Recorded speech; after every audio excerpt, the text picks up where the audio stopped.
জম্মু কাশ্মীরের আখনুর এলাকায় চেনাব নদীর পানি বেড়ে ডুবেছে বাড়িঘর ও রাস্তাঘাট সহ স্থানীয় মন্দির। প্লাবিত হয়েছে গ্রামের নিচু অঞ্চল, তলিয়ে গেছে নদী তীরবর্তী বেশ কয়েকটি বাড়ি। বাসিন্দারা জানান, এমন ভয়াবহ বন্যা আগে দেখেননি তারা।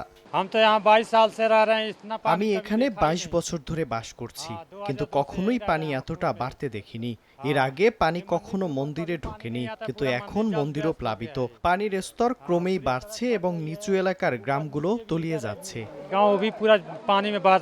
রাজ্যটির দুর্যোগ মোকাবিলা কর্তৃপক্ষ জানায়, গ্রামের বেশ কয়েকটি বাড়ি ঝুঁকিতে রয়েছে। আটকে পড়া বাসিন্দাদের নিরাপদ স্থানে সরিয়ে নেওয়া হয়েছে, তবে এখনও অনেকে আটকে থাকতে পারে বলে আশঙ্কা করছে তারা। হরিয়ানার আম্বালায়ও ডুবেছে বন্যার পানিতে। বসতবাড়িতে পানি ঢুকে পড়ায় ডুবে গেছে ঘরের আসবাবপত্র, ফ্রিজ, আলমারি। জলাবদ্ধতার মাঝেই দিন পার করছেন বাসিন্দারা।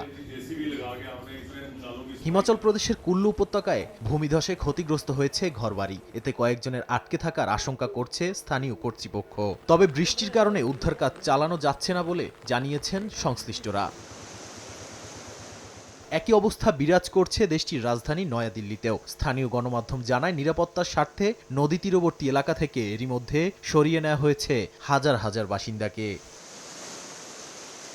নাদিম মারজান, সময় সংবাদ।